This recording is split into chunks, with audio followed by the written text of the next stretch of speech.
পুরা মাংস তো সবাই খাইতে চায় না, তারপরও যা এখন দেখছি চাহিদা অনেক বাড়ছে, লোকজন খাইতে। আমরা 1-1.5 লক্ষ টাকা গোশত বিক্রি করছি।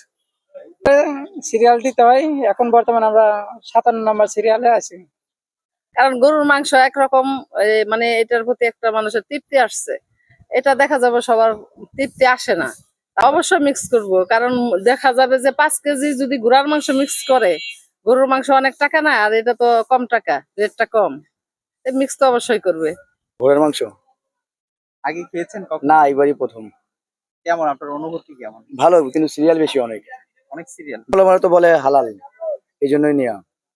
আগেই অনলাইনে ফেসবুকের মাধ্যমে জানতে পেরেছি যেখানে ঘোড়ার গোস্ত, ঘোড়া জবাই হয়, ঘোড়ার গোস্ত পাওয়া যায়। এবং ঘোড়ার গোস্ত যেহেতু সম্পূর্ণ হালাল এবং দামে গরুর গোস্তের অর্ধেকের চাইতেও দাম কম, সেহেতু দেখলাম যে এখানে পর্যায়ক্রমে দাম শুনেছিলাম 250 টাকা, পরের সপ্তাহ 300 টাকা, এই সপ্তাহে আসছি দেখলাম যে 3 কেজি 1000 টাকা। তো আমিও সিরিয়াল অনুযায়ী এখানে 3 কেজি 1000 টাকা সংগ্রহ করলাম।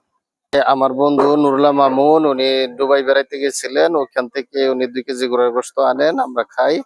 তারপর আমরা বাজার থেকে একটি ঘোড়া ক্রয় করে আমাদের বাসায় জবাই করে ওটা খাই। তারপর থেকে আমরা চিন্তা করি যে এটা বাণিজ্যিক আকারে করা যায় এবং মানুষ অল্প দামে ঘোড়ার গোশত খাইতে পারবে এবং আমিষের চাহিদা পূরণ হবে এবং ঘোড়া প্রাণী সম্পদ হিসাবে স্বীকৃতি পাবে। দেশ থেকেই সংগ্রহ করি, যেখানে আছে প্রত্যেক বাজার থেকে। যথেষ্ট চাহিদা আমরা পূরণ করতে পারছি না, আমরা চাই যেন প্রত্যেক জেলায় একজন করে উদ্যোক্তা দাঁড়ায় যে ঘোড়ার মাংস বিক্রি করবে এবং মানুষ পর্যাপ্ত পরিমাণ এবং সহজে মানুষ নিতে পারে। সমাজে অনেক ধরনের, আমরা তেমন কোনো প্রতিবন্ধকতা পাইনি, ইনশাআল্লাহ সবাই সহযোগিতা করতেছে। প্রথম অনেকে অসহযোগিতা করছে, কিন্তু এখন সবাই সহযোগিতা করছে।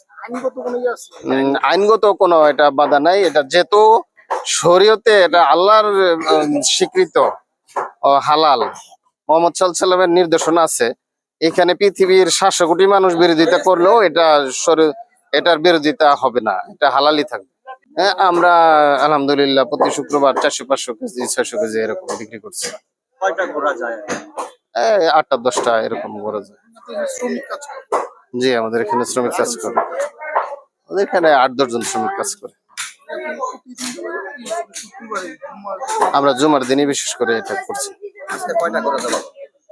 আজকে আমরা অলরেডি 8-10টা করে ফেলেছি, ইনশাল্লাহ আরো কিছু পশু আছে, এগুলিও করব। আমরা আলহামদুলিল্লাহ আমরা তাকওয়া এগ্রো খামার করেছি, এখানে ব্যাপকভাবে লালন পালন করব এবং সারা দেশে এটার উৎসাহ আমরা বাড়াবো, যাতে ঘোড়া প্রাণী সম্পদ হিসেবে স্বীকৃতি পায়।